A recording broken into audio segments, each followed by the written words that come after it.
오늘 함께 나눌 말씀은 열왕기하 9장 27절부터 37절까지 말씀입니다. 유다의 왕 아하시야가 이를 보고 정원의 정작길로 도망하니 예후가 그 뒤를 쫓아가며 이르되 그도 병거 가운데서 죽이라 하매 이블르암 가까운 구르비탈에서 치니 그가 무기토까지 도망하여 거기서 죽은지라. 그의 신복들이 그를 병거에 싣고 예루살렘에 이르러 다윗성에서 그들의 조상들과 함께 그의 묘실에 장사하니라. 아합의 아들 요람의 제11년에 아하시야가 유다 왕이 되었었더라.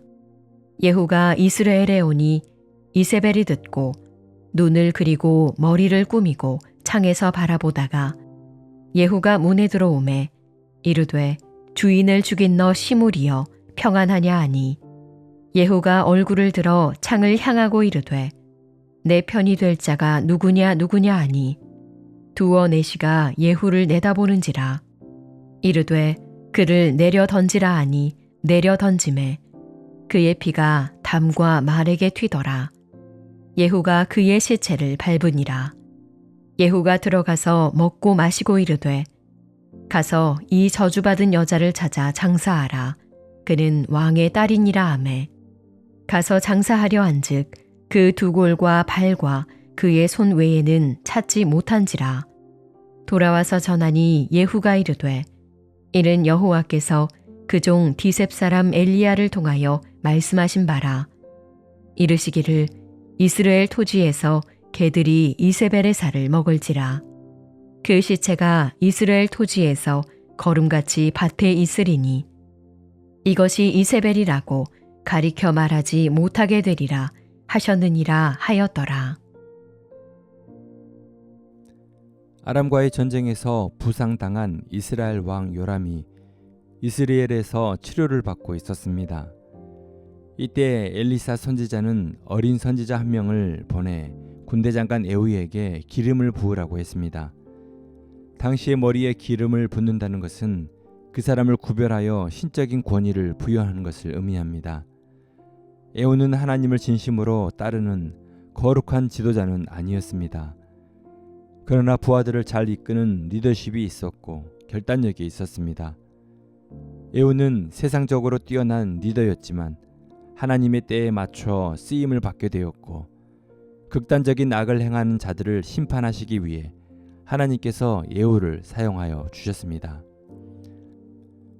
에후는 아합 왕조를 진멸하라는 하나님의 사명을 받았습니다. 요람이 이스라엘에서 요왕 중에 있을 때 남유다의 아하시야 왕도 함께 있었습니다. 아하시야 왕에게 요람 왕은 외삼촌이었기 때문에 병문안을 온 것입니다. 군대 장관 에후가 요람 왕에게 반역을 알리고 죽이려 할 때에 곁에 있던 아하시야는 혼비백산하여 도망쳤습니다. 요람 왕을 죽인 에후는 아하시야를 추격했습니다. 하나님께서는 아합의 후손들에 대한 철저한 심판을 예언하셨습니다. 아합의 후손인 요람과 아하시야가 함께 있었던 것은 불행한 우연이 아니라 심판을 이루시는 하나님의 섭리였습니다. 하나님의 심판은 무섭고도 철저했습니다. 에후의 군대는 무기토까지 아하시야를 추격하여 결국 거기서 아하시야를 죽였습니다. 아하시야가 죽은 후 그의 신복들은 시신을 예루살렘으로 옮겨 다윗성의 조상들 묘실에 장사를 지냈습니다. 성도 여러분, 아합과 이세벨의 딸 아달랴의 아들 아하시야는 결국 외가의 악한 영향에서 벗어나지 못했습니다. 아하시야 왕도 하나님께서 보시기에 악한 왕이었습니다. 요람의 최후를 보고 급히 도망했지만 무기토에서 최후를 맞이했습니다. 이런 최후 심판이 있기 전에 죄로부터 더 멀리 달아나야 했습니다. 하나됨, 우정, 형제애가 정말 소중하지만 하나됨의 지향성이 더욱 중요합니다. 아하시야는 아합 가문을 비판적 시선으로 바라보고 그 악한 영향권에서 벗어나는 것이 살 길이었습니다. 오늘 나의 삶에 지향성은 어디로 향하고 있습니까? 우리는 악한 영향권에서 빨리 벗어나고 하나님의 거룩한 말씀과 기뻐하시는 뜻에 우리의 인생의 발걸음이 있기를 소망합니다. 에후의 반역으로 아들 요람이 죽었다는 소식을 들은 이세벨은 이제 자기 차례가 왔음을 직감했습니다. 이스라엘 궁에 머물고 있던 그녀는 에후와 결탁하여 자기 목숨과 정치적 권세를 얻을 계획을 세웠습니다. 이세벨은 눈 화장을 하고 머리를 꾸미고 태후의 위세를 갖추었습니다. 이세벨은 에후가 오는지 위층에서 창문으로 내려다 보았습니다. 이세벨은 에후를 향해 31절과 같이 주인을 죽인 너 시므리여 평안하냐 라고 외쳤습니다. 이 말에는 여러 가지 의미가 있습니다. 첫째는 에후는 반역자라는 것입니다. 이전에 병거 지휘관이었던 시므리가 반역하여 왕이 된 적이 있습니다. 이세벨은 요람의 군대 장관이었던 에후가 시므리처럼 전쟁터에서 빠져나와 자기 주인을 죽인 반역자임을 지적한 것입니다. 둘째로 평안하냐는 의미는 아합 정권을 무너뜨린다 해서 평안이 오겠냐는 반문의 의미가 있습니다. 에후에게 이세벨의 도움이 필요할 것이라는 암시가 담겨있는 말입니다. 고대에는 왕이 찬탈자가 왕권의 당위성을 위해 이전 왕의 여인들을 취하곤 했습니다. 결국 이세벨이 에후의 반역과 왕권을 폄하하면서도 몸단장을 하고 그의 평안을 언급한 행동은 에후의 견고한 왕권을 위해서 태후의 지위와 권세를 가진 자신과 결탁하라는 감정적인 회유로 볼 수 있습니다. 그러나 에후는 이세벨의 도발적인 제안에 대꾸조차 하지 않았습니다. 에후는 오직 아합의 온 집을 멸절하라는 하나님의 명령을 따르는데 단호했습니다. 에후는 처참하게 이세벨을 심판하였고 하나님의 심판의 말씀이 이세벨에게 그대로 이루어졌음을 공식적으로 선언하였습니다. 성도 여러분, 엘리야를 통해 주신 심판 예언이 단 하나도 빠짐없이 성취되었습니다.